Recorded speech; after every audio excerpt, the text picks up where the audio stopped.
आज हम करेंगे चैप्टर 1 HC वर्मा का question number 18। Test if the following equations are dimensionally correct. तो यहाँ पर हमको 4 इक्वेशंस दी हुई हैं A, B, C and D। हमको ये बताना है कि ये डायमेंशनली करेक्ट है या नहीं। मतलब हमको लेफ्ट हैंड साइड की डायमेंशन निकालनी है और राइट हैंड साइड में जो भी है उसकी डायमेंशन सबकी कैलकुलेट करनी है, तो दोनों इक्वल आनी चाहिए, तो ये इक्वेशन डायमेंशनली करेक्ट है। ठीक है, तो यहाँ पर इन इक्वेशंस में जो भी यहाँ पर लेटर्स यूज हुए हैं उनके मीनिंग यहाँ पर दिए हुए हैं कि स्मॉल h हाइट है, capital H surface tension, rho is density, P is pressure, V is volume, eta is coefficient of viscosity, nu is frequency and I is moment of inertia.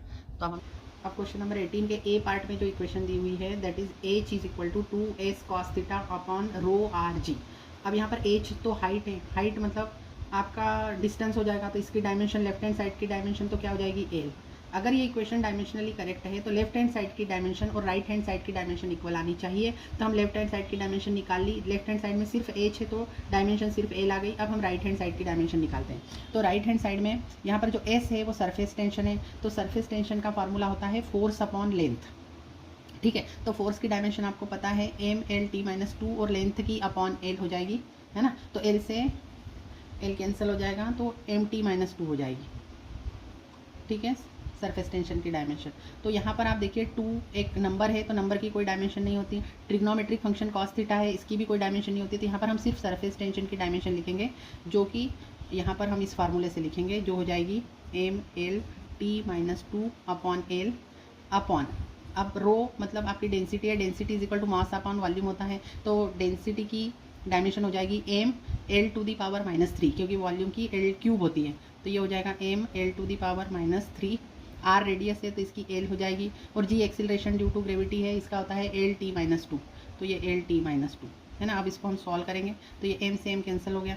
ठीक है, इस l से ये l cancel हो गया, है ना। अब यहाँ पर t⁻2 न्यूमरेटर में है और t⁻2 डिनोमिनेटर में है, ये भी कैंसिल हो गया। तो नीचे अपॉन में यहाँ पे l⁻3 है और ये l² है, 1/l⁻1 बचा, तो ये कितना हो जाएगा 1/l⁻1 that is equal to l। तो लेफ्ट हैंड साइड की डायमेंशन और राइट हैंड साइड की डायमेंशन इक्वल आई हैं, इसलिए ये वाली इक्वेशन डायमेंशनली करेक्ट है। अब हम करते हैं बी पार्ट। बी पार्ट में उन्होंने इक्वेशन दी हुई है v velocity is equal to √p upon rho, जहाँ पर रो डेंसिटी है और p आपका प्रेशर है ना। प्रेशर इज इक्वल टू होता है फोर्स अपॉन एरिया। तो यहाँ पर डायमेंशन क्या हो जाएगी, प्रेशर की डायमेंशन हो जाएगी, फोर्स की डायमेंशन होती है ml_t-2 अपॉन एरिया की l²। ठीक है, तो इस हिसाब से हम लिख लेंगे। तो अब हम लेफ्ट हैंड साइड में वेलोसिटी है तो इसकी डायमेंशन हो जाएगी l_t-1 इज इक्वल टू √। अब प्रेशर की डायमेंशन यहाँ से कैलकुलेट करेंगे तो एक l से l कैंसिल हो जाएगा, तो ml-1t-2 अपॉन रो की अभी हमने ए पार्ट पे निकाली है ml-3, वो यहीं पर लिख देंगे ml-3। तो m से m कैंसिल हो गया, यहाँ पर m से m कैंसिल हो गया, l⁻1 से एक l⁻1 कैंसिल हो गया, और l⁻2 जो बचेगा वो ऊपर जाकर l⁻2 हो जाएगा। तो यहाँ पर √ बचेगा l⁻2 और t⁻2, तो ये रूट के बाहर आकर हो जाएगा l⁻1, जो कि लेफ्ट हैंड साइड की डायमेंशन के इक्वल आई है।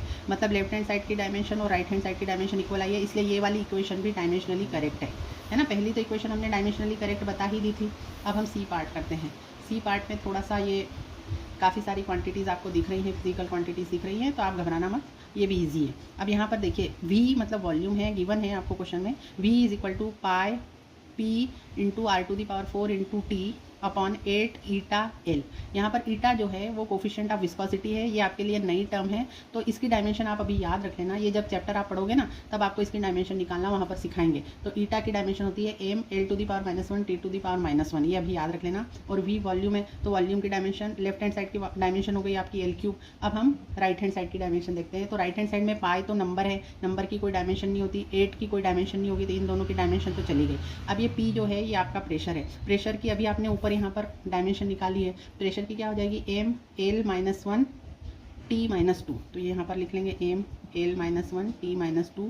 इस r⁴ की रेडियस है तो इसकी हो जाएगी l⁴ डायमेंशन, और t टाइम है तो इसकी कैपिटल T अपॉन, अब ईटा की लिखेंगे, ईटा की यहाँ पर है तो ये क्या है ml-1 t-1, और ये जो l है ये लेंथ है तो इसकी l हो जाएगी। अब हम इसको सॉल्व करते हैं। इसको सॉल्व करने पर क्या होगा, ये m से m कैंसिल हो गया, ये l⁻1 से l⁻1 कैंसिल हो गया। ठीक है, और ये t⁻1 ऊपर जाकर टी स्क्वायर हो जाएगा इस टी के साथ, और ये टी स्क्वायर और T to the power -2 cut जाएगा, ये एल टू द पावर 4 इस एल से कैंसिल होकर इधर एल क्यूब बचेगा राइट हैंड साइड में, तो राइट हैंड साइड की डायमेंशन एल क्यूब आई और लेफ्ट हैंड साइड की भी एल क्यूब आई, तो ये वाली इक्वेशन भी डायमेंशनली करेक्ट है। Now we will check the fourth equation, that equation is nu is equal to 1/2 under root M G L upon I, जहाँ पर आई मोमेंट ऑफ इनर्शिया है, ठीक है, और जी एक्सीलरेशन ड्यू टू ग्रेविटी है। तो यहाँ पर हम ये फिर से 1/2 नंबर है, तो नंबर की कोई डायमेंशन नहीं होती है, और न्यू फ्रीक्वेंसी है, तो फ्रीक्वेंसी का जो डायमेंशन होता है वो टी टू दी पावर -1 होता है, क्योंकि फ्रीक्वेंसी का फार्मूला होता है 1 टाइम पीरियड, तो ये हो जाएगा टी टू दी पावर -1। इसकी कोई डायमेंशन नहीं होगी, इस नंबर की कोई डायमेंशन नहीं होगी, यहाँ पर अंडर रूट लगा देते हैं।